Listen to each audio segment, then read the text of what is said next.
Okay, you guys, welcome back to the channel. I'm making dinner tonight, and what I'm making is a dinner from the food pantry, okay? So basically everything is from the food pantry except for my butter. So I am going to make a tuna casserole using food bank items. I'm going to boil the noodles, the egg noodles. I'm going to use the corn flakes from the other day as my topping. Okay. I'm going to use a can of peas in the casserole.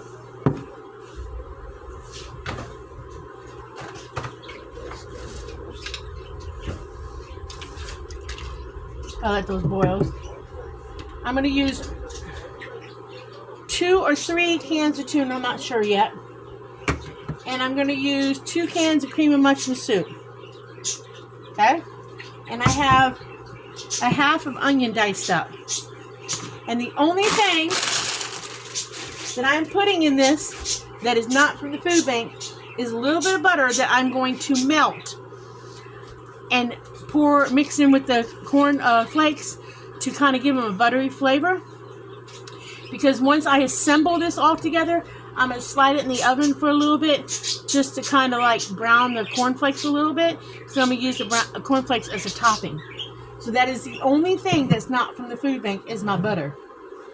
But that is what I'm fixing tonight for dinner is tuna casserole. Now, if I was doing this a little bit more, I probably would add like carrots and corn and that kind of stuff to it, make it a little more vegetable-y. But I think I'm going to start a series of, or start doing some videos of food bank dishes, not necessarily meals, but dishes, recipes of what you can do with the majority of 75 to 90% of the dish being from the food bank. Some dishes, some of them regular recipes like this, and other things I come up with, because I think it will help people figure out how to use the items you get from the food bank, especially if they're like don't know what to do with it and they're just setting the can off to the side or setting the item off to the side. Maybe they don't know what to do with that item. So this is a simple, easy one. People have had tuna. Most people have had a tuna casserole at some time. So this is a simple, easy beginning recipe I'm doing tonight. I might add a little parsley to it. I might add a little parsley to it when I'm mixing it together. But other than that, and I might add a little bit of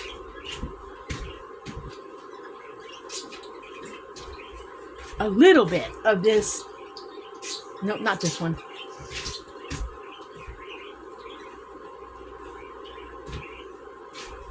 Of this, the works, just a little bit. Remember, I want to go a little bit with this. Of this to it when I mix it all together for flavor too. So that's the only 2 seasonings I'm adding. But you don't have to add the seasonings.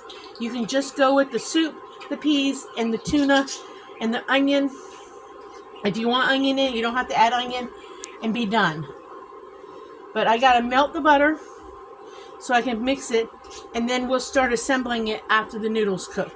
So I'll bring you guys back after my noodles cook, and we will put together a tuna casserole for dinner tonight, okay? So in a bit, guys. Okay, you guys, we are back. All right, we got our noodles cooked. So in the casserole dish goes the noodles, okay? All right. I'm going to go ahead and mix in the tuna. I want to kind of make sure it crumbles up all over and I can see that I got it in there, to make sure I only want to do 2 cans. Because again, times are tight and I want tuna in it because I don't want to be skimpy with the tuna. But if all you need is 2 cans just use 2 cans, you know. But at the same time, I don't want a skimpy casserole, so I will use 3 if I need to. Because I still want the flavor of the tuna in there. But if I don't have to use 3 cans, I'm not going to use 3 cans. So using a fork to kind of break it up as I take it out. I did drain the cans. Using a fork to kind of crumble it up as I take it out helps to break it up. I think it looks like, because these are the smaller cans, it looks like 2 cans would be more than enough.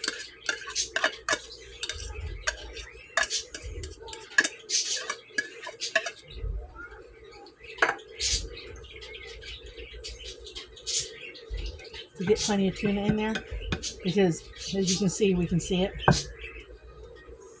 Let me get a spoon to mix with.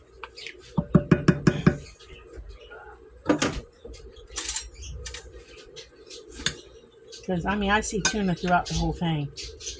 Alright. Now, I kind of had a microwave accident with the butter, so I don't really want to put it on my counter because, again, I've not finished my countertops. Just put this onion in there. Mix that in. Good. We have 1 can of drained peas. Let's put that in there.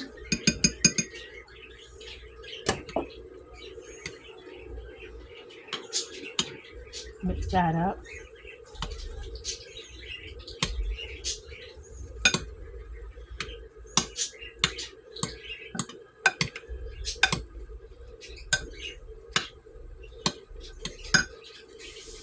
Now I saw some recipes where some people used, I think sour cream or cream cheese in their recipe. I'm not doing that. I'm not.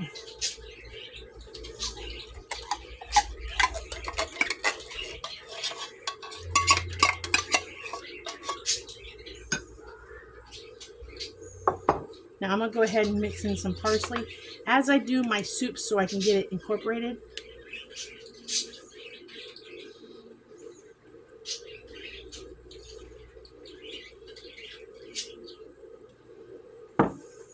And just a dash of this. Just a dash. Oops. I'm glad I looked before I did that because that could have been a major... Just a dash. Come back and do a dash in the next one too. We'll just mix this in.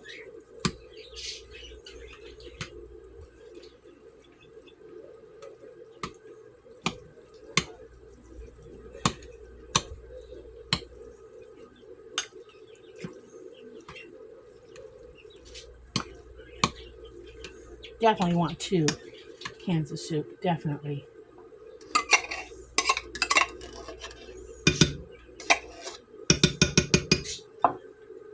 Definitely.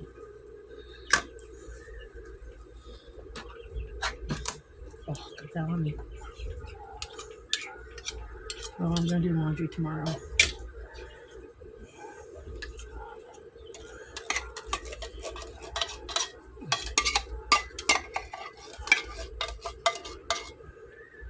Like I said, you don't have to do the seasonings.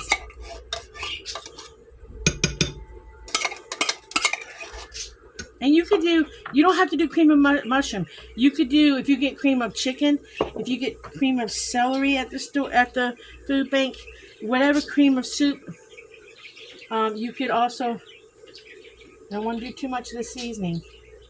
Just a little bit. That stuff's got some pepper in it. Some more parsley.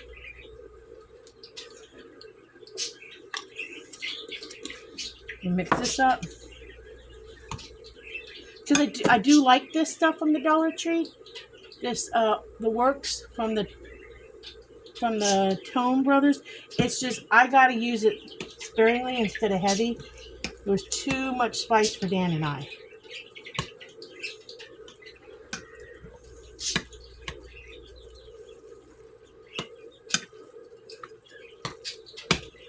Now that seems creamy to me.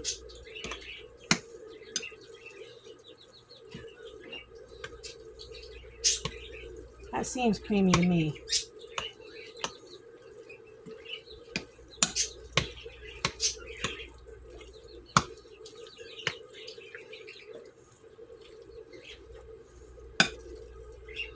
Now, to do the topping. Get rid of these extra cans. You know what I might do? I might add just a tiny bit of milk to these cans and swish out the extra tidbits. Just a tad. Dash of milk.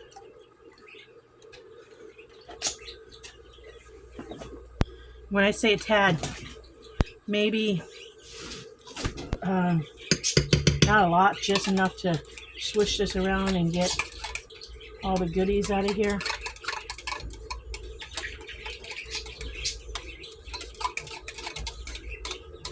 Out of all the cans.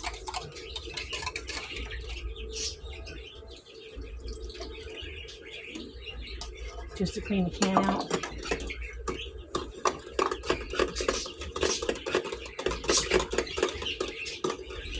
You could have used water, but I think I'd rather use milk than to use water, personally. But you can use water.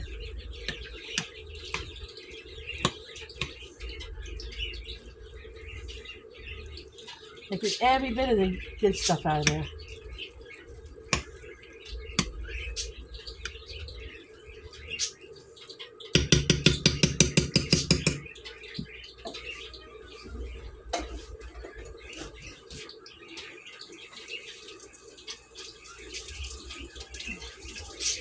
Even though my countertops aren't done, I still wipe them off. Hopefully they get done some point in time. Alright, so I did not use that third can. Alright, now the topping. I really don't know how much I want. So let's get a mixing cup.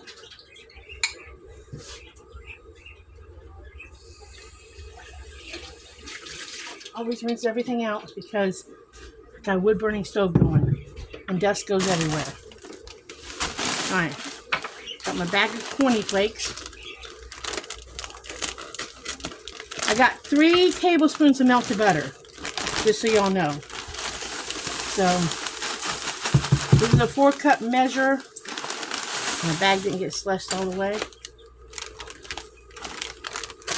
I'm not a big cereal eater, but Dan will eat this. He's a cereal eater, not me. But he's in the mood.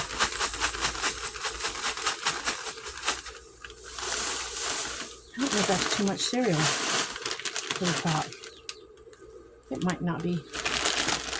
We're guesstimating. We're guesstimating. Does anybody else save their heavy-duty ties from things? This one came off. This came off the coffee bags.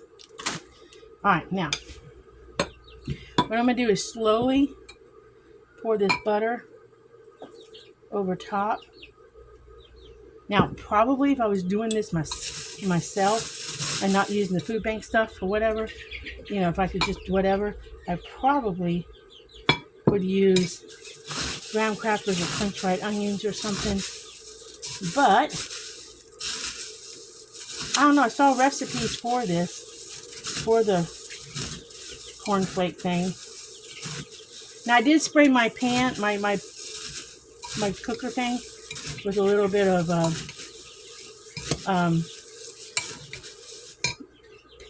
butter flavored spray. I got buttered fingers.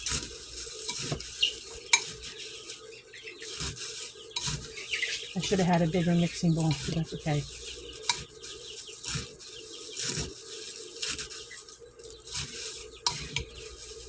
Looks like I'm getting it all over everything. Looks like it.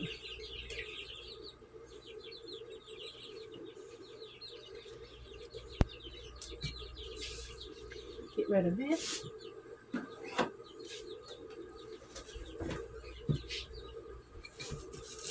Stir this up some more. And then I'm going to put it on top of here. I think I have too much. Okay, don't use so much. Well, maybe I don't. Maybe I don't. Maybe I don't.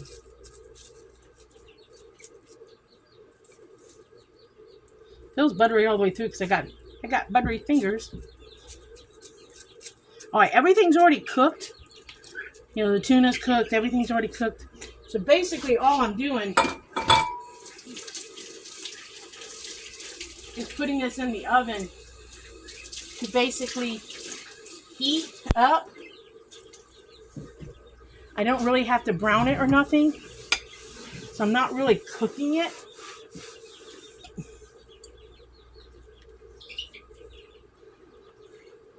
So it's going in my 8-in-1 cooker. I probably cook it on whatever you're comfortable with, like 350 to 400 degrees. You know your oven the best, and let it cook up. I'm gonna put mine on probably for about 300 because I want it to get really warm inside because of the fact that I put the cream of mushroom soup in cold. So I'm putting mine on bake for 300 for first because I really don't want my topping to cook too fast. And I would just kind of really bake it until it was kind of like a nice toasty golden brown. I know they're already golden brown, but you know what I mean.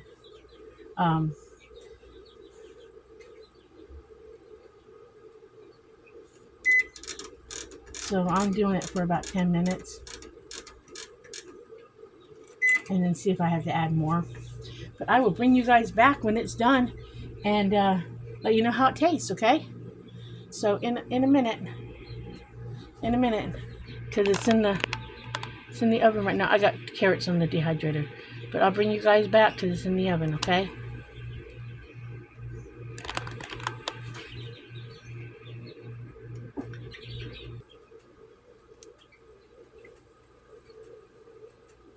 Okay, you guys, I am back. It is out of the oven.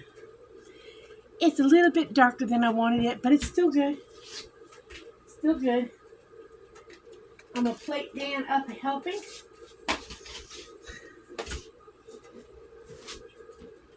And see what he thinks.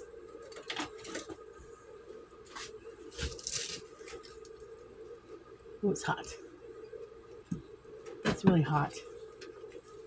And I'm going to make a mess.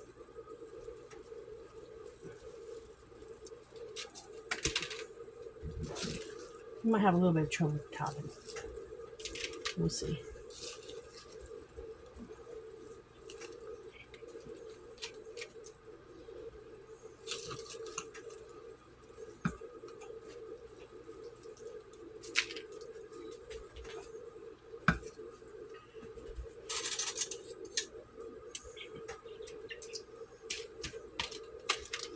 You put a little salt on it for him. Just a little bit. Hold on 1 minute while I take this to him.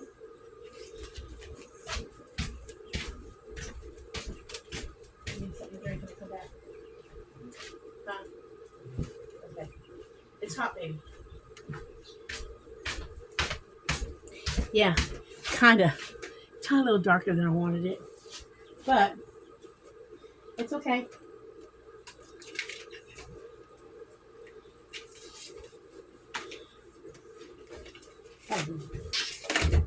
It's okay. You can actually take some of that darker bits off. Not a big deal.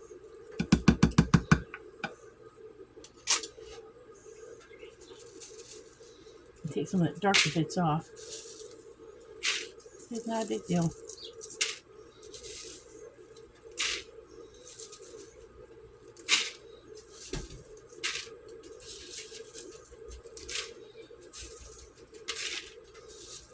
Probably had too much on to start with.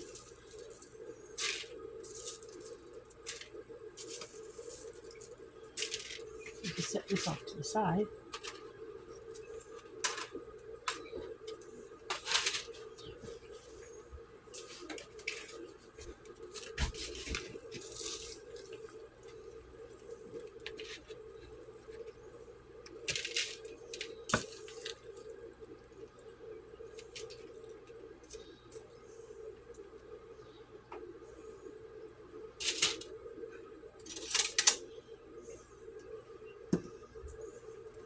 Put a little salt on it, a little bit. Give you all my opinion about how it tastes, because it looks pretty good, if you ask me.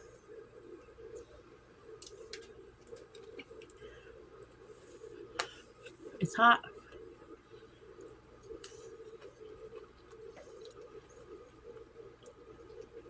It's pretty good. Needs a little more salt.